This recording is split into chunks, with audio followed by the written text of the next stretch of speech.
各位同學，咁歡迎大家咧參加第10屆嘅英才杯 STEAM 教育挑戰賽。咁今次呢段影片咧就係俾你哋嘅一個賽前培訓。咁個主題咧就係微振機械人嘅結構與工作原理。咁大家而家望到眼前嘅咧就係我哋嘅微振電路板啦。咁相信各位同學咧都已經玩咗我哋嘅初賽或者即將去進入你哋嘅初賽㗎啦。咁其實呢塊電路板有啲乜嘢咧？首先大家可以望到左手邊咧有個銀色嘅嗰個就係我哋嘅振動馬達啦。咁大家望到呢個摩打咧，當我哋通咗電嘅時候，佢就會高速轉動，產生到一個震動咧，俾你成個機械人咧去進行前進㗎咯喎。咁而綠色呢一粒係咩嚟嘅咧？其實佢就叫做電容。咁當每一次咧大家拎住個電池盒去為佢充電嗰陣時咧，其實就係將呢啲咁嘅電儲咗喺呢一個電容入邊。咁佢咧就會當你掹咗個電池盒之後，都幫你儲住。等你要喺賽道上面比拼嘅時候咧，就會由呢一個電容拎翻啲電出嚟去驅動呢個振動馬達，然後再驅動你成個嘅微振機械人咧係向前衝刺嘅喎。咁其實呢一個振動馬達，大家有冇好奇過點解佢可以產生到一個咁樣嘅震動咧？咁大家而家望到黃色圈圈住嗰個部分咧，其實就係佢嘅 counterweight， 亦即係我哋所稱嘅一個偏心嘅一個軸啦。咁呢一個軸咧，當佢高速轉動嘅時候，就會好似我哋而家右手邊嘅呢段影片咁樣咧，開始你會見到有一個唔平衡嘅東西喺入邊度慢慢高速咁樣轉動，然後之後成個電路板、成個摩打咧跟埋一齊去轉動喎。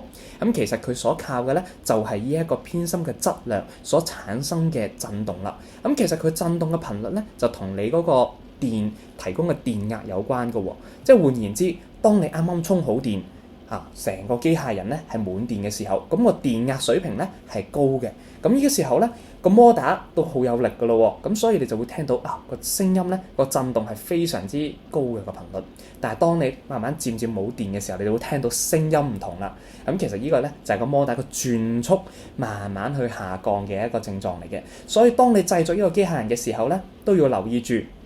究竟你嗰個微振電路板有冇充好電㗎？如果唔係咧，可能你喺好低頻率嘅時候去測試完，點解唔識喐嘅？其實原來就係因為嗰個摩打嘅轉速唔夠，所以所產生嘅呢個震動咧，亦都唔夠咁解啫。咁所以大家要留意一點啦。咁大家而家咧，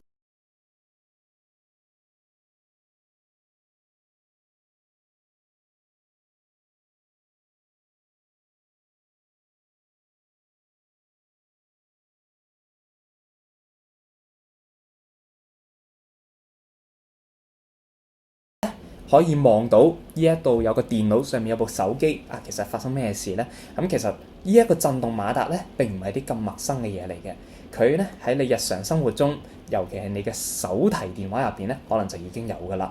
例如咧，大家當你接到一個電話嘅時候咧，部手機除咗有鈴聲之外咧，佢仲有震機模式㗎嘛。咁或者有震有響啦。咁其實當佢震動嘅時候咧，部手機吱嗰一個咧就係佢振動馬達開咗嘅時候啦。咁當佢振動馬達開咗嘅時候咧，其實佢會令到部手機同我哋嘅台面或者地面嘅摩擦力減少嘅喎。咁陣間再同大家講咩係摩擦力，但係等大家睇下個現象係乜嘢先。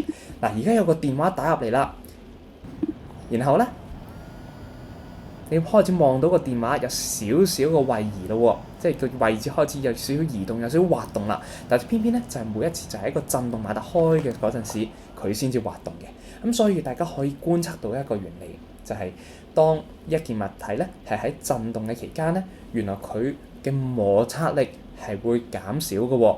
而摩擦力減少咧，就會有一種好似線嗨咁樣嘅效果啦。咁等我哋再睇多一個日常生活入邊嘅例子啊！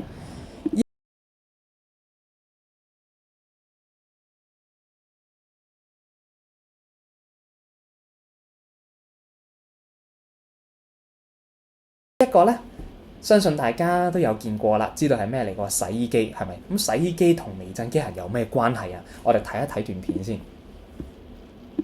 係啦，望一望部洗衣機做緊啲乜嘢？佢喺佢本身自己 stay 緊嗰個位嗰度離家出走喎。大家見到冇人搬佢㗎，佢係喺一個點樣咧？佢係喺脫水嘅模式，即係話入邊嘅嗰個滾筒咧高速轉動緊嘅狀況下咧，個洗衣機自己走咗出嚟喎。咁其實呢一個咧，同你哋嘅微震機械人咧就高度相關啦。點解啊？正正就係因為入邊嘅嗰個滾筒咧高速轉動嘅時候啊，唔知道阿爸阿媽平時有冇提醒你啊，將啲衫咧掉落洗衣機嘅時候咧啊，要盡量咧將佢平均咁樣散開，就唔好自己揦埋一嚿咁樣塞埋喺個角落喎。如果唔係咧，當佢高速轉動嘅時候咧，其實佢就係一個震動馬達啦。大家諗下啱啱個震動馬達有咩特性嘅？佢就係一個摩打，然後有一個不平衡嘅重量匯聚咗喺其中一邊。然後當佢高速震動嘅時候，高速旋轉嘅時候所產生嘅震動嘛，咁原來洗衣機咧，當你將啲衫揦埋一嚿擺入去嘅時候咧，佢都會有一樣嘅原理嘅喎，咁佢就會變咗有一個不平衡嘅重量喺度咧，高速旋轉，然後產生咗一個大型版本嘅震動馬達，咁所以佢就喺個廚房度離家出走啦。呢個可以翻到去咧，留意一下自己啲洗衣機轉嘅時候會唔會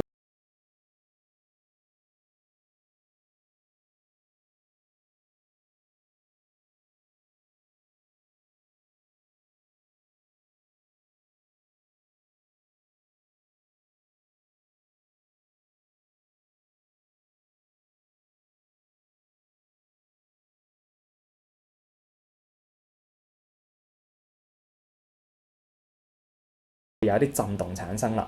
咁為咗咧令到大家更加好咁樣理解呢一個微震機械人嘅原理啦，同埋仲有好好咁製作咧，我哋接下嚟就會同大家講少少基礎嘅一啲物理知識嘅。大家知唔知道乜嘢係重力咧？其實當大家望到呢段片嘅時候咧，可能大家都有個咁嘅慘痛經歷喎。部手機喺手上面嘅時候，突然間，哎呀一跌，點解佢永遠都係跌落去地下嘅咧？其實包括我哋嘅所在嘅地球啦，等等，我哋所有嘢都會受引力去影響，就好似點解我哋會圍住一個太陽去不斷旋轉啦。同埋仲有我哋點解所有嘅呢啲物體，當我哋唔再拎住佢嘅時候，佢就會朝住一個地下去跌落去咧。原來我哋所身處嘅呢一個世界咧，係會有重力嘅一回事，令到我哋以我哋喺地球為例啦，我哋所有嘅物件咧，佢哋都會向住我哋地球個地心咧有一個嘅加速度。其實唔好講到咁複雜啦，簡單嚟講就係啲物件佢會跌到落地下，有個重力喺度將佢拉向地面嘅。到底一個咁樣嘅重力之外，仲有啲乜嘢嘅力、乜嘢嘅 force 係會施加喺我哋身上面嘅咩？呢個唔係講笑嘅喎，大家其實日常生活入邊咧嘅力係好多嘅。除咗我哋啱啱所講，我哋有地心吸力將我哋咧保持喺地面之外咧，其實我哋仲有一個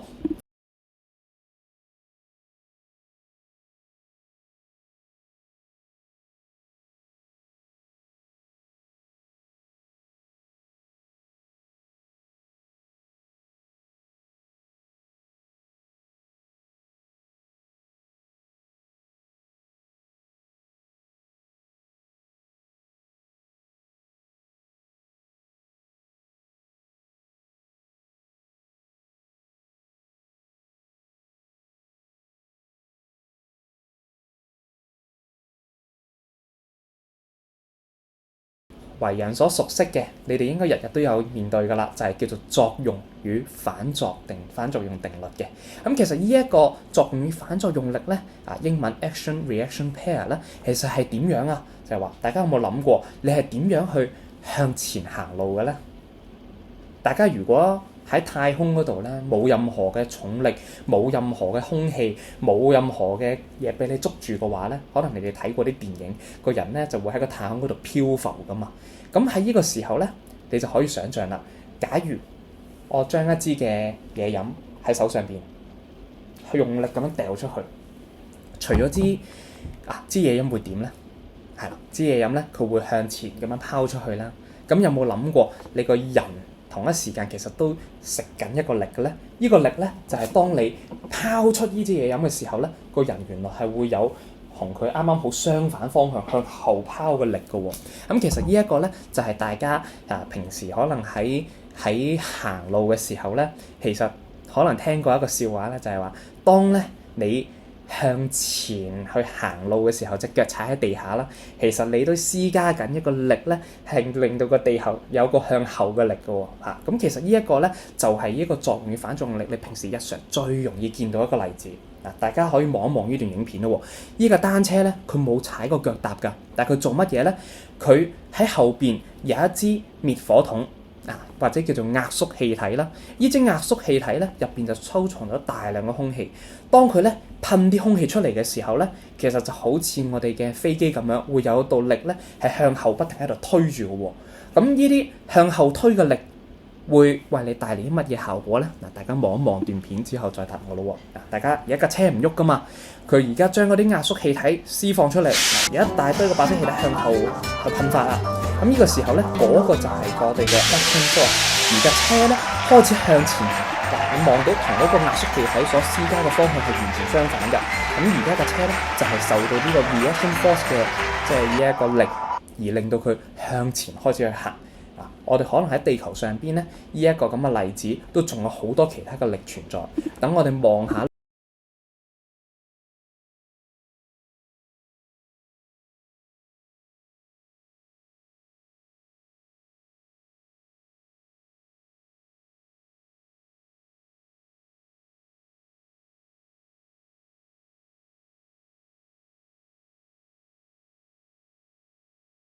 喺太空站上面嘅太空人，可以想像一下，佢哋冇重力㗎嘛，佢哋漂浮喺呢一個嘅太空艙入邊嘅噃。咁假如我同另外一個人本身係黐埋一嚿嘅，然後之後我將佢推開，咁呢個時候俾大家幾個可能性啊。大家覺得係俾我推嘅嗰個太空人飛走咗啊，然後我 stay 喺原位啊，定還是我飛走咗佢喺原位啊，定還是我哋兩個一齊，一個向前一個向後咧？咁我哋開估一下啦喎。咁大家望到一推，佢哋係兩個太空人咧一齊，一個向前，一個向後。咁其實就係一個好完美嘅一個 action 同埋 reaction 嘅力啦。咁當然啦，呢個係建基於咧喺兩個太空人都係差不多重量，都係差不多大細咁嘅狀況下邊咧，就會有咁完美嘅效果啦。咁我哋可以再望一望咧對於我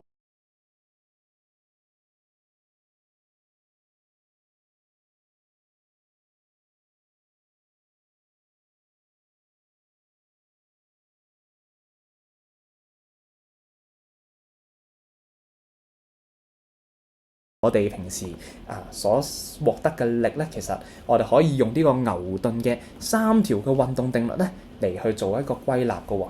首先咧，第3即係 third law of motion 啦，大家見到有個熱氣球嗰個，咁其實咧就係我哋啱啱所講嘅作用與反作用力啦。我哋向後邊掉咗啲嘢，我哋自然就會有個力向前嘅咯喎。咁而第2咧，其實係咩咧？第2大家見到有個人捉住一個箱，俾緊力佢喎，其實係咩咧？呢個就係加速度啦。咁大家可唔可以想像到咧？我哋去推喐一個箱嘅時候咧，其實佢係經歷咗一個由完全唔喐，去到有喐動啦，然後仲越嚟越快咁樣嘅一個過程咧。咁其實咧，呢個就係同我哋嘅第2嘅呢個定律有關，就係當我哋施加一個力，佢係會有一個加速度，佢會慢慢由一個靜止唔喐變成到有喐，呢個其實中間咧就係叫加速啦。大家其實平時坐地鐵咧，聽到我哋喺月台嗰度明明靜止嘅，跟住然後慢慢加速去到好快，呢個過程咧就叫做加速啊嘛。咁其實呢個加速嘅分量咧，就同你嗰件物件嘅呢個重量係有關嘅喎。即係話，我地鐵咁重。佢其實自然咧就有個好強勁嘅馬達咧施加緊一個向前嘅力，你先會見到佢慢慢咁樣向前啫。如果咧你喺呢個地鐵上邊咧，我哋係用人力去推喐佢嘅話咧，唔好意思啊，好有可能你係推唔喐㗎。咁而我哋第1條嘅定律係乜嘢咧？就係慣性啦。大家望到個圖片非常之有趣，就係佢企喺個滑板上面，個滑板突然間停止喎，個人就拋咗出去啦。其實呢個咧就係我哋平時坐巴士、坐車都好，我哋所感受得到嘅。突然間剎車，我覺得成個人好似衝出去啊！好彩有攬安全帶啫。其實我哋所感受到嘅呢個自然就係我哋嘅慣性嘅定律。咁其實憑住呢幾個力咧，你就已經可以理解晒我哋成個陣子點樣玩噶咯喎。咁點樣玩咧？我哋就睇下下一版啦。我哋就係有好關鍵嘅一個叫做摩擦力。其實咧都同啱啱所講嘅嗰啲力息息相關嘅。大家望到而家咧有個小朋友推緊呢一個箱啦，咁好自然上邊紅色嗰個嘅箭嘴咧就指住，佢有一個推住嘅力咧向住一邊喎。咁大家按常識啦，呢一個咁樣嘅箱有人咁樣推佢，佢會向邊個方向行啦？冇錯啦，就係同藍色箭嘴一樣，有一個叫做 motion 嘅佢嘅活動啦，佢就向呢一邊咧去移動啦。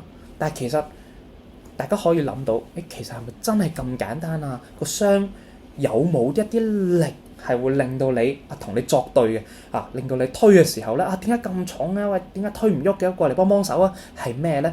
下邊就有一個叫做 force of friction， 就係我哋今日要介紹俾你嘅新朋友，就係叫做摩擦力啦。大家咧其實而家可能喺身邊任何你一張紙、一部手機擺喺台面點解我輕輕力推佢咧佢唔喐嘅？要大力啲先推得喐嘅？其實就係因為佢擺喺台面，佢原來同張台咧係會有一個摩擦力產生。等我哋睇下詳細啲嘅一個圖片啦。大家望到咧，而家呢一度有個正方形啦，上面有好多支箭嘴。大家唔好擔心先，我哋會慢慢話晒俾你聽，每一個箭嘴代表啲咩嘅。首先咧，你當呢個正方形就係你嘅微震機械人。如果而家你揾一隻手指咧，將佢篤向前嘅話，佢會點樣啊？係啦，冇錯，個微震機械人咧，無論開定閂都好啦，佢都會跟住你隻手指俾嗰個力咧，係向嗰邊即係前邊去移動嘅。但係原來下邊咧仲有咩叫做 N 啦、F 啦、mg 啦，係咩嚟㗎？咁首先咧，我哋就由同我哋最息息相關嘅 mg， 亦即係重量開始講起啦。其實你個微震機械人咧一直擺喺個賽道或者擺喺地下咧，點解佢唔會飄走嘅？點解你唔會吹一口氣跟住然後佢就飛走咗嘅？原來咧佢就係有個重量咧係一直係向下正下方向住我哋嘅地面咧係去施加呢個力嘅喎。咁呢一個咧如果你問 mg 係咩咧我可以理解為重力加速度同埋仲有你個微震機械人嘅重量等等啦。我哋而家簡化佢，佢就係一個重量，又令到佢有個力咧係向住下先。咁而家咧，你可能會有一個問題啦。咁既然地球一直都有個引力將佢拉向下，點解佢仲未跌穿個地底落咗去地心嘅？其實咧呢個就係 N 嘅作用啦。N 係咩？叫做支持力。Normal force。其實咧，你可以理解為就係我而家擺喺台面，佢地球有個引力將佢拉向下先，但係亦都有張台嘅台面一直俾住一個向上嘅力咧撐住佢，令到佢可以 stay 喺個台面度喎。其實咧，可能對於呢段影片，可能有一啲小學生亦都喺度聽緊啦。你哋唔需要有任何擔心嘅，你只需要理解為我有個引力拉住佢，然後同一時間亦都有個台面托住佢。一個拉一個托，咁所以咧佢就而家 stay 咗喺度喺你面前，冇跌穿落地底啦。咁所以咧，我哋好簡單，而家你哋需要考慮嘅力咧，一個就係將佢向前推，同埋仲係有一個力阻止你向前推，嗰個就係啱啱提到嘅相反方向嘅摩擦力啦。咁我哋咧摩擦力其實唔一定係壞事嚟嘅喎，你聽到就好似話哇咁即係永遠同嗰啲嘢作對啫，其實佢唔一定係壞事嚟㗎。你而家可以望到咧，我哋可以將相關嘅震動同埋摩擦力都轉化利用，變成令到你呢個微震機械係識得向前行嘅利器喎。咁我哋就講下點樣去轉換。咁首先第一項咧就係叫做不對稱嘅摩擦力。係咩嚟㗎？聽落好複雜喎。其實大家可以睇咗右手邊幅圖片先，望到一個接成咗紙板嘅一個底座，加上個微震電路板啊，冇錯，呢個係一個識得向前行嘅微震機械人嚟嘅。但係見到橙色同藍色箭嘴係咩嚟嘅咧？其實咧就係話，當我哋個微震機械人產生咗震動嘅時候咧，大家見到嗰個震動馬達咧，其實一路喺度轉嘅啫嘛。其實佢一路喺度轉咧，佢就冇話特別係向前啦定係後嘅喎，佢就係提供緊一個我不停喺度轉圈產生嘅震動咯。呢個震動有冇話必然係向前或者必然係向後㗎？其實冇嘅喎。咁我點樣令到佢唔係原地自轉，而係識得向前行咧？呢個咧就係我哋需要運用呢一個摩擦力。我哋可以想像到就係話，而家呢一個機械人咧，佢前同埋後都會有震動噶啦。但係當我將呢個機械人戳向前嗰陣時咧，個摩擦力細啲喎，即係好似咧我俾嘅即係呢個阻攔俾嘅呢個欄關細啲喎，咁佢咧可以向前行多少少。大家可以想像到嘅係咪就係當個震動又向翻後嘅時候，佢係咪應該又要翻去原點咧？即係明明啱啱向前咗1cm，而家又褪翻後1cm啦，咁原地踏步咯。我又唔想咁樣喎，所以你見到咧嗰啲紙咧有一個方向性，大家可以想像下，而家一張咁嘅紙喺你面前，佢打斜嘅。當佢咧向住呢一個斜向下嗰個方向想去戳嘅時候咧，你會見到，其實張紙咧係比較容易產生到一種阻止佢去移動嘅呢一種摩擦力。但係咧，假如我調轉方向咧，我而家向呢邊去拉咧，我哋會發現，我好似係輕鬆啲喎。其實就係咁簡單嘅原理。而家我哋需要向前行嘅時候，就係滑一下啫，一滑動，個機械人就真係向前咗1cm 咯。但係當佢咧有個震動將佢戳翻後嘅時候咧，張紙就卡實咗個地板啦。因為你見到個角度嘅緣故，佢同個地下有一個卡實咗嘅關係。一卡實咧，咁佢就話：哎呀，個摩擦力好大啊！我可能只係向翻後1毫米啫，即係話0.1cm。咁喺咁嘅狀況下邊咧，不斷去震動嘅過程咧，佢就會變咗，喺度咔，但係又向前又移動咗，咔一下又向前移動咗，慢慢咁樣嘅過程咧，令到個機械由一個方向性，我哋就可以將佢俗稱為佢向前行啦。咁當人哋問你點解呢個機械人唔係原地踏步嘅，你點整嘅？呢個時候你就可以話俾人聽，我用咗呢個不對稱嘅摩擦力。總之我向前嘅摩擦力就細嘅，我向後嘅摩擦力就大嘅。咁所以佢就會有一個方向，咁我向前行啦。呢個就係個機械最簡單點解佢識得行嘅原因咯。咁其實唔單止係一個不對稱摩擦力嘅，大家咧去選用嘅材料其實都好考究。有一個咧技巧叫做彈性結構，呢一個咧就係話，假如我哋用嘅材料喺嗰個微震機械人嗰個電路板喺度上下震動緊嘅時候，原來佢可以好似一個彈弓咁樣儲咗啲力量咧落去你嗰個柔軟嘅製成嘅腳嗰度，然後之後當佢再向上彈翻嘅時候，可以好似青蛙跳咁樣，向前彈咗少少，再向前彈少少，再向前彈少少。咁其實佢又令到你個機械人識得向前行。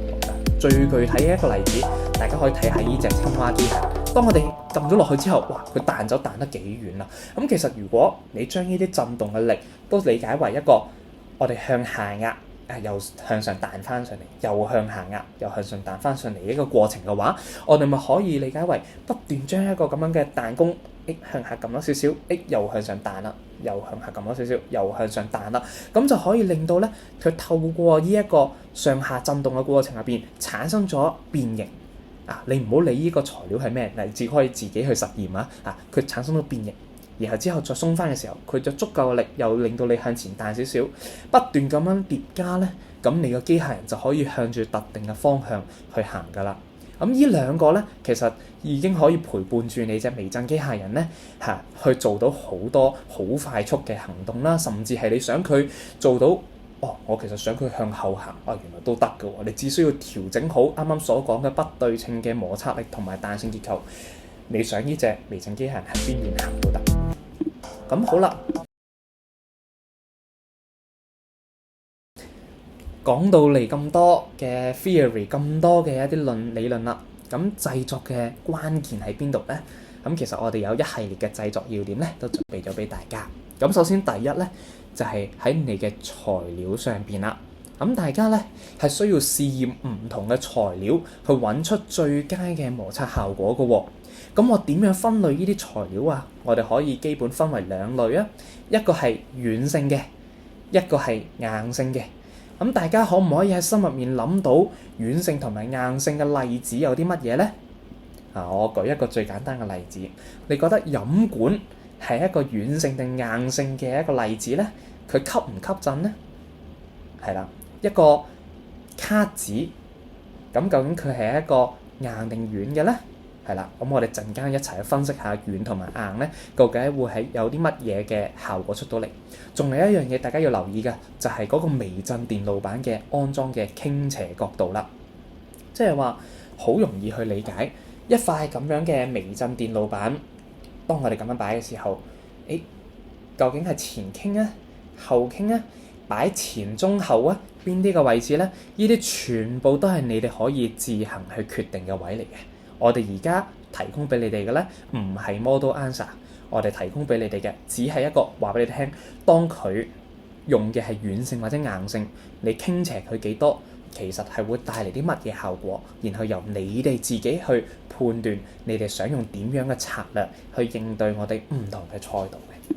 好，咁同你哋分析下啦。首先係軟性材料，軟性材料咧，啱啱大家都可能喺心入面諗到咯，包括飲管啦，係啦，呢啲咁樣嘅材料，其實咧，當佢喺震動嘅時候咧，佢係會變形嘅即係好似你哋平時咧坐巴士咧，你哋冇 feel 到有一個避震喺度嘅，有一個懸掛系統令到佢可以有少少凹咗落去彈翻起身嘅呢種效果。咁呢種軟性材料咧，其實係可以幫助你將一啲過多嘅能量咧係吸收咗佢。你可能會問仲有過多嘅能量咩？有啊，你而家咧咩都唔好整，就咁將呢個微震電路板咧，就咁一塊板充咗電之後擺喺台上邊，你睇佢跳舞個樣，你就知道咩叫做過多嘅震動㗎啦。咁你就會見到佢喺度咁喺度不停喺度彈嚟彈去，但係冇一個穩妥嘅前進效果。呢個時候咧，你就可能需要考慮一啲嘅軟性材料，幫你去吸收呢啲過多嘅震動，同埋更有效咁樣將呢啲震動咧轉化為前進嘅推力啦。而且呢度可以俾多個提示俾大家嘅，好似呢啲咁樣嘅軟性材料咧，其實佢可以同我哋嘅賽道啦，或者大部分嘅表面咧有較高嘅摩擦力。咁大家啱啱講到啦，摩擦力係咪一定係壞事嚟㗎？唔係喎，可能有陣時你必須要嘅前進咧，你係需要有呢啲嘅摩擦力咧，先至可以令到個機械有效咁樣向前行，而唔會跣胎嘅喎。咁大家就要自己去試一試啦。咁到底呢啲咁嘅材料有冇壞處咧？咁有好有壞嘅。呢一啲咁軟嘅材料咧，假如淋得滯，係啦，佢就會將你嗰啲震動嘅嘢咧，全部吸收晒。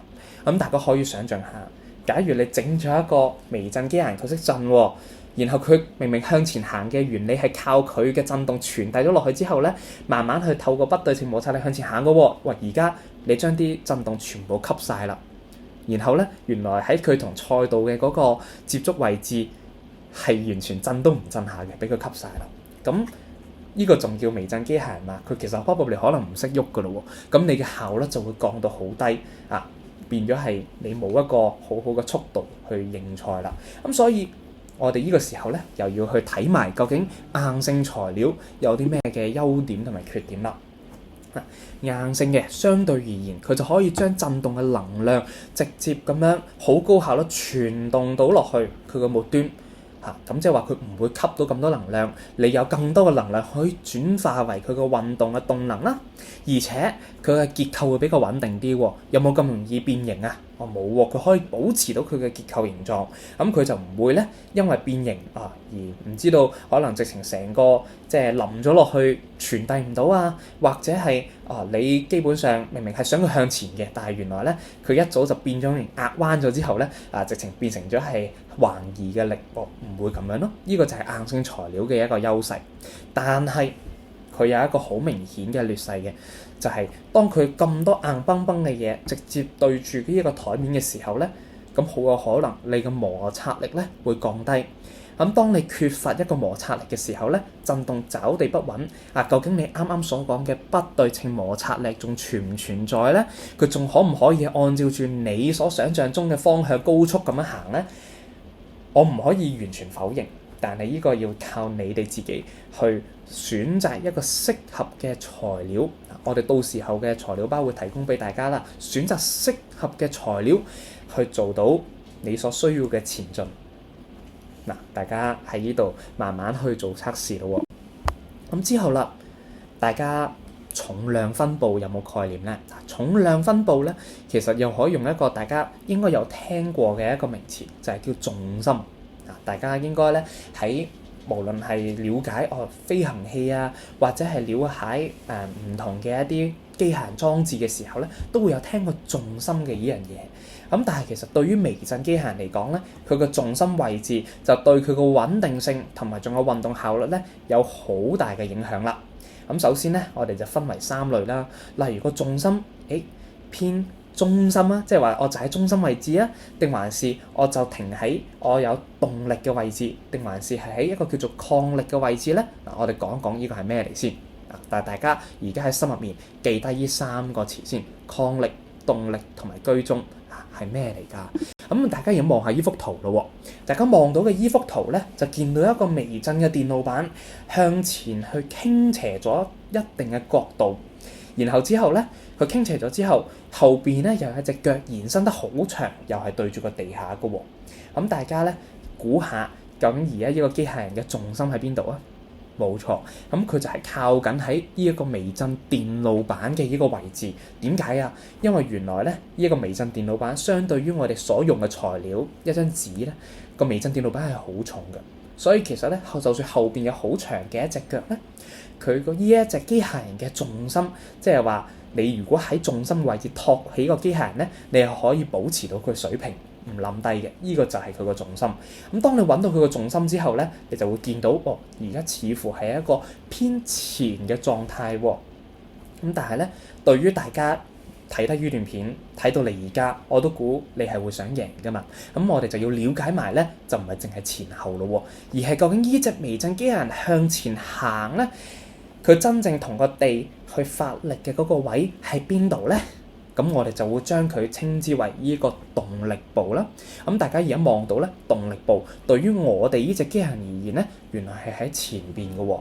咁即係咩意思啊？就係話當呢隻機械人咧個震動馬達產生一個震動嘅頻率嘅時候咧，喺前邊同地接觸嘅呢一個位置咧，就係我哋啱啱所講不對稱摩擦力好重要嘅一個地方啦。佢不斷咧就喺呢度有個向前，然後又有少少向後，又向前，又有少少向後所發生嘅地方。咁所以如果而家我將前邊動力部你見到嘅呢一個指嘅嗰隻腳咧剪咗佢，變成咗一個係向前會有好大摩擦力嘅版本嘅話，咁呢隻機械人佢向前嘅能力就會大大削弱啦。咁而後邊咧嗰隻腳係點樣啊？佢除咗幫助咗成隻機械人咧保持住平衡之外咧，佢亦都係提供一個向後嘅摩擦力。佢係會將你隻機械人咧，當佢想向後嘅時候撐住你，唔俾你向後去滑翻嘅一個重要部件嚟嘅。咁等我哋繼續睇。咁當個重心咧係偏向抗力部，即係如果用啱啱嗰張圖嚟做例子咧，就係偏後個位置啦。咁其實咧就可以令個機械人咧向呢個抗力部施加更加大嘅壓力，然後令到佢咧可以有更強嘅一個前進動力嘅喎。咁而喺穩定性方面咧，咁我哋擺喺抗力部嘅重量咧，亦都可以穩定到成個機械人嘅結構。點解咧？嗱，大家可以想像下，如果而家你將呢一個咁樣嘅微震電路板咧係擺得太前嘅話咧，其實佢係有機會係會令到佢翻側嘅。咁我哋要令到個機械人咧唔好翻側咧，呢個其實就係你嘅重心需要調好啦。嗱，我哋喺呢度咧俾嘅唔係話你一定要擺邊一個位置佢先唔容易翻側，而係我哋希望你係融會貫通咧去了解到原來當呢一個微震機械人咧出現咗翻側嘅情況嘅時候，你識得點樣去調整呢個重心。呢個亦都可能係提示嚟㗎，就係當你去製作呢個機械人嘅時候，你點樣去黏住一塊電路板，你仲有冇機會去調整佢咧？呢個都係可能你哋需要考慮之列喎。咁當然啦，假如將個重心擺咗喺後邊咧，呢一個抗力部咧，咁都有劣勢嘅。咁就假如你後邊嘅嗰個摩擦力過大咧，咁啊大家好似啱啱嗰個機械人咁樣啦，後邊呢度有條帶噶嘛，哇！咁原來咧，當我向前行嘅時候，呢度變咗拖後腿嗰個嘅摩擦力喎。咁其實你都可以好容易就想像到，咁咪變咗滑動嘅效率減慢咯。係啦，你個機械人咧就變得冇咁快啦。咁呢個就係你哋自己需要去測試嘅位置啦。咁假如咧，我將個重心擺喺偏動力部，咁得啦啩？咁其實又會點咧？咁當我哋後邊呢一個抗力部嘅嗰個壓力咧減少咗嘅時候咧，咁其實意味住佢產生嘅阻力又細咗噶咯喎。咁呢個時候咧，你向前行嘅一個阻力咧，其實變細咗，你就可以行得快啲啦。咁但係同一時間有好就有壞嘅。咁假如你擺得太前咧，因為本身呢一個微震電路板咧已經非常之重㗎啦，相對你成個機械人嚟講，佢基本上就係主要嘅嗰個質量來源嚟嘅。咁假如個重心過於前咧，咁其實佢可能喺震下嘅時候咧，就自己翻側咗㗎咯喎。咁而且如果前邊嘅嗰個阻力過大咧，咁亦都可能會拖慢你。所以有冇辦法咧係一個居中嘅咧？咁當你個重心居中嘅時候咧，佢前後嗰個受力係均勻咧，咁佢一嚟穩定性係比較高啦。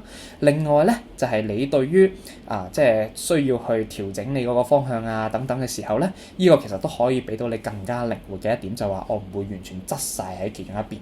咁但係啦，當你都諗到啦，我哋啱啱係用不對稱嘅摩擦力噶嘛。咁假如我真係將個重心調得好好，咦又咁啱兩邊嘅呢個摩擦力咧前後差唔多喎，咁你用唔到呢個差異嘅摩擦力咧，你嗰個機械人又可能變翻做一個原地踏步嘅微震機械人啦。咁所以呢度咧只係話俾你聽，呢一個微震機械人咧，你要考慮嘅由材料啦，佢嘅佈局，即係包括佢嘅重心啦，同埋仲有嗰個微震電路板嘅傾斜角度咧，都會係重中之重嘅。咁希望今日嘅呢一個賽前培訓可以幫到大家，祝大家一切順利啊！好，拜拜。